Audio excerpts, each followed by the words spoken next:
Film दो सबसे अच्छी सहेलियों कैटी, जो थोड़ी सख्त है, और स्लोअन, जिसे ज्यादा बॉयफ्रेंड बनाने की आदत है, से शुरू होती है। दोनों न्यूयॉर्क शहर में शॉपिंग करने के लिए और पैसे बचाने के लिए 1 महीने के लिए इकोफील्ड ऑर्गेनिक फार्म नाम के खेत पर काम करने वाली हैं और इस ट्रिप के लिए काफी उत्साहित हैं। अगली सुबह उन्हें कैटी के पुलिस वाले अंकल जैसन लेने आते हैं। रात को खेत पर जाने से पहले उन्हें जैसन और उनकी गर्लफ्रेंड के घर रुकना होता है। नए जगह पर बसने के बाद स्लोअन कहती है कि शहर में रहने के दौरान उन्हें फर्जी नाम रख लेने चाहिए। स्लोअन हीथर नाम लेती है, जबकि कैटी रिप्ले का नाम लेती है।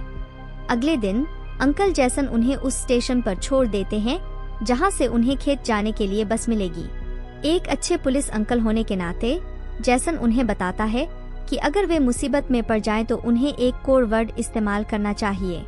बात यह है कि उन्हें हर रोज टेक्स्ट के अंत में एक अलग कोड वर्ड भेजना है। दूसरे शब्दों में जैसन कैटी को हर दिन वर्णमाला के क्रम में एक अलग कोड वर्ड भेजने के लिए कहता है। आज का सुरक्षित शब्द एप्पल है। अंकल के जाने के बाद उन्हें अभी भी बस का इंतजार करना पड़ता है, जो लगभग 1 घंटे में आने वाली है। वे कैफे में इंतजार करने का फैसला करती हैं।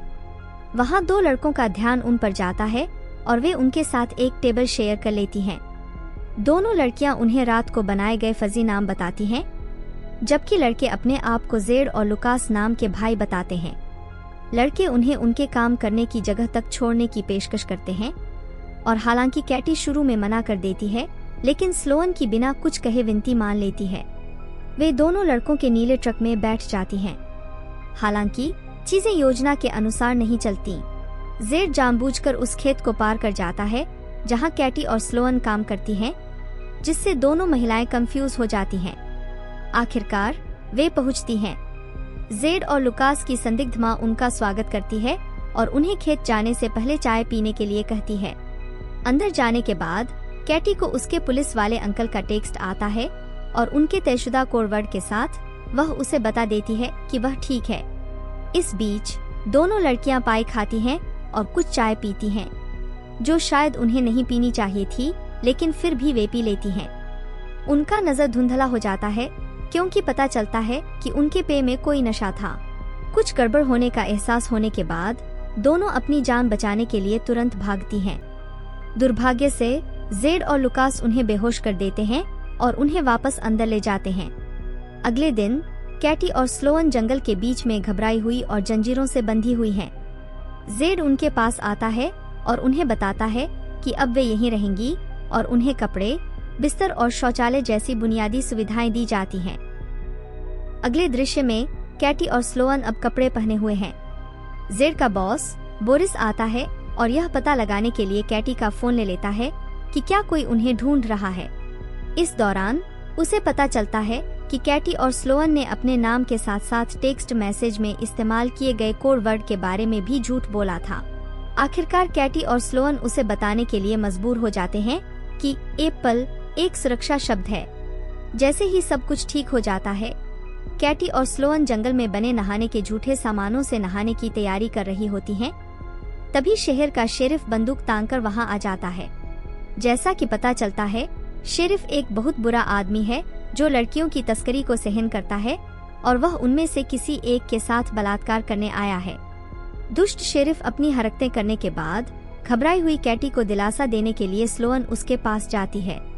शहर के दूसरी तरफ अंकल जेसन परेशान हो रहा है क्योंकि कैटी से मिला आखिरी टेक्स्ट वही सुरक्षा शब्द लिए हुए है जो उसने कल भेजा था। जंगल के अंदर जेड और लुकास एक और ग्राहक का स्वागत करते हैं, जिसे हम अब से झबरा आदमी कहेंगे। वह स्लोअन को चुनता है और उसे ट्रेलर के अंदर ले जाता है। कोई आश्चर्य नहीं कि झबरा आदमी थोड़ा पागल है। अब वापस कैटी के अंकल पुलिस वाले की बात करते हैं। वह आखिरकार कैटी और स्लोअन के काम करने की जगह फोन करता है और पता चलता है कि वे कल काम पर नहीं आईं। इस बात से आश्वस्त होकर कि वे मुसीबत में हैं, वह उनकी तलाश करने के लिए दौड़ पड़ता है। इस बीच कैटी और स्लोअन का दिन और भी खराब होने वाला है क्योंकि अगला ग्राहक पहले वाले से भी ज्यादा अजीब दिखता है। जेड और लुकास अगले ग्राहक के करीब आते ही अपना सिर छिपाने के लिए दौड़ते हैं। स्वर का मुखौटा वाला आदमी स्लोअन को चुनता है और उसे ट्रेलर के अंदर ले जाता है। उसके जाने के बाद अब कैटी की बारी है कि वह घबराई हुई स्लोअन को दिलासा दे। हमें यकीन नहीं है कि स्वर का मुखौटा वाला आदमी ने उसके साथ क्या किया, क्योंकि स्लोअन पहले से भी ज्यादा डरी हुई नजर आती है। अगले दृश्य में अंकल जेसन शेरिफ के ऑफिस पहुंचता है और उस भ्रष्ट शेरिफ से आमना सामना होता है जिसे हमने पहले देखा था। यहाँ हमें पता चलता है कि अंकल केवल पुलिस वाला नहीं बल्कि वास्तव में एक FBI एजेंट है। वह अपनी चिंता व्यक्त करता है और उसे पूरा यकीन है कि उसकी भतीजी का अपहरण कर लिया गया है।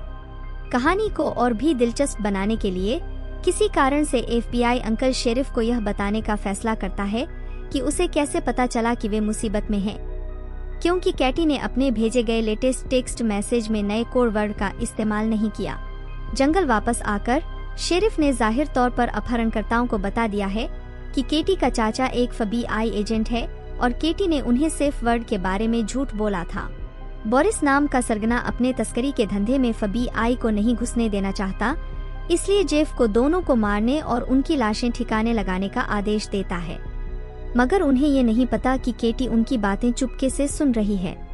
इसी दौरान FBI एजेंट चाचा उस कैफे में जाता है जहां उसने आखिरी बार केटी और स्लोएन को छोड़ा था। वहां वह वेटर से पूछता है कि उसे क्या पता है। वेटर को साफ साफ याद है कि केटी और स्लोएन किस तरह की ट्रक में गई थीं। अगले दिन केटी स्लोएन को बताती है कि अपहरणकर्ता उन्हें मारने की सोच रहे हैं। थोड़ी देर बाद ही अपहरणकर्ता एक गंदे से आदमी के साथ वहां आते हैं। फिर वे उस आदमी को वहां उनकी निगरानी के लिए छोड़कर चले जाते हैं। केटी इस मौके का फायदा उठाकर उसे रिझाती है और फिर पास जाने पर अपने नंगे दांतों से उसका गला फाड़ देती है। इसके बाद दोनों महिलाएं अपनी जंजीरें तोड़कर खुद को आजाद कर लेती हैं। उनके भागने के कुछ ही देर बाद शेरिफ वहां आता है, शायद उन्हें मारने के लिए। लेकिन जैसे ही वह गाड़ी से बाहर निकलता है, केटी और स्लोएन उसकी गाड़ी चुरा लेती हैं। दोनों महिलाएं वापस शहर की तरफ गाड़ी चलाती हैं और हथियार लेने के लिए हार्डवेयर स्टोर जाती हैं। अब चीजें काफी गंभीर होने वाली हैं। दुकानदार से वे पूछती हैं कि क्या वह नीली ट्रक वाले बोरिस को जानता है। दुकानदार को पता होता है कि वह कहाँ रहता है। शहर के दूसरी तरफ चाचा जैसन अपनी जांच जारी रखते हुए आज कार इंश्योरेंस वाली जगह जाता है। वह कहता है कि उसने गलती से एक नीली ट्रक से टक्कर मार दी और पूछता है कि वह किसकी है। सरगना बोरिस ठीक उसी वक्त घर वापस आता है। पता चलता है कि केटी और स्लोएन चुपके से उसके घर घुस गई थीं और उस पर कीलों से भरे हुए टेनिस बॉल फेंक देती हैं, जिससे वह बुरी तरह से घायल हो जाता है। अब पलटी हो चुकी है। बोरिस अपनी जान की भीख मांगता है और उन्हें जिंदा छोड़ने के बदले में अपना सारा पैसा भी देने को तैयार हो जाता है। उसी समय चाचा जैसन बोरिस के घर के बाहर आकर रुक जाता है। घर के अंदर केटी और स्लोएन उससे स्वर का मास्क पहने आदमी के बारे में पूछताछ करने लगती हैं। जब बोरिस कुछ नहीं बताता तो केटी और स्लोएन एक नुकीली चीज पकड़कर उसे पीछे से घायल कर देती हैं, जिससे बाद में उसकी मौत हो जाती है। जब चाचा जैसन आखिरकार घर के अंदर जाता है तो ऐसा लगता है कि केटी और स्लोएन वहां से निकल चुकी हैं। वह मरते हुए बोरिस को देखता है। तभी उसे बाहर से गाड़ियों की तेज आवाज सुनाई देती है और वह गुस्से में बाहर की तरफ जाता है। केटी और स्लोएन गाड़ी चलाकर निकल जाती हैं, जबकि अंकल जेसन मरते हुए बोरिस को अस्पताल ले जाता है। अगले सीन में शेरिफ अंकल जेसन को बताता है कि बोरिस बच नहीं पाया। और भी ज्यादा चिंतित होकर अंकल जेसन केटी को फोन करने की कोशिश करता है, लेकिन तभी उसे एहसास होता है कि उसकी असली पहचान उजागर हो गई है। शेरिफ अपनी बंदूक निकाल लेता है। केटी और स्लोएन चर्च के सामने रुकती हैं और हमें पता चलता है कि स्वर का मुखौटा लगा आदमी असल में शहर का पादरी है। स्लोएन चर्च के अंदर जाती है और अपने बलात्कारी से आमने सामने होती है। केटी की मदद से दोनों सहेलियां उस बदमाश को सबक सिखा देती हैं। केटी और स्लोएन गाड़ी चलाकर निकल जाती हैं। अब वे खुश और बेफिक्र दिखती हैं, लेकिन जब वे रुकती हैं और गाड़ी से बाहर निकलती हैं तो पता चलता है कि स्वर का मुखौटा वाला आदमी यानी पादरी गाड़ी के पीछे बंधा हुआ है। अपने आखिरी वार के रूप में वे उस पर गैसोलीन डालकर आग लगा देती हैं और फिर वहां से निकल जाती हैं। हालांकि दोनों महिलाएं खुश दिख रही हैं। अंकल जेसन को अब शेरिफ ने बंदी बना लिया है। इससे भी बुरी बात यह है कि ऐसा लगता है कि शेरिफ ने 2 और युवतियों को पकड़ लिया है। गनीमत ये रही कि कैटी और स्लोएन उन्हें बचाने के लिए आ जाती हैं। वे शेरिफ को बांध लेती हैं और रूसी रूले खेलकर उसे तंग करती हैं। अब हम देख सकते हैं कि दोनों महिलाएं थोड़ी बेरहम हो गई हैं, लेकिन शायद कुछ हद तक उन्हें दोष नहीं दिया जा सकता। शेरिफ माफी मांगना शुरू करता है, तभी कैटी आखिरकार उसे सिर पर वार करके खत्म कर देती है। इसके बाद कैटी और स्लोएन उन महिलाओं को आजाद करती हैं और उन्हें अंकल जेसन को छुड़ाने के लिए कहती हैं। जेसन उन महिलाओं से पूछता है कि शेरिफ को किसने मारा, लेकिन वे कृतज्ञता के कारण जवाब नहीं देती क्योंकि कैटी और स्लोएन ने उनकी जान बचाई थी। कैटी और स्लोएन जेड और लुकास की मां के घर जाती हैं और उसे उसी तरह से नशा देने का फैसला करती हैं जिस तरह से उसने कुछ दिनों पहले उन्हें नशा दिया था। वे उसे बांध लेती हैं और तहखाने में ले जाती हैं, जहां जेड को बांध कर रखा गया है और उसका मुंह बंद कर दिया गया है। वे मां को देखते हुए जेड का सिर बेसबॉल के बल्ले से फोड़ देती हैं। फिर वे उसे लुकास के पास ले जाती हैं, जिसे भी एक कुर्सी पर बांधा गया है। हालांकि उसे मारने के बजाय वे उसे खोल देती हैं, उसे एक बल्ला देती हैं और उसे धमकाती हैं कि वह अपनी मां को ही मारे। जब लुकास मना कर देता है तो वे उसे गोली मार देती हैं। उसके बाद दोनों औरतों ने उस आदमी की लाश को इस तरह से सजाया कि वो आत्महत्या जैसा लगे। ये भी पता चला कि वो सारे कत्ल उसी के सिर मरना चाहती थीं। मजबूर होकर मां ने अपनी जान बख्शने के लिए उन्हें पैसे देने की पेशकश की, लेकिन उसे बचाने के बजाय केटी ने लॉन घास काटने वाली मशीन उठाई और बेरहमी से उसका कत्ल कर दिया। अगले सीन में जॉन का चाचा जेसन उसे और स्लोअन को लेने के लिए उसके घर आता है। ऐसा लगता है कि कुछ समय बीत चुका है। केटी और स्लोअन को एयरपोर्ट पर छोड़ा जाता है और वो न्यूयॉर्क शहर जाने के लिए उत्साहित होकर निकल पड़ती हैं।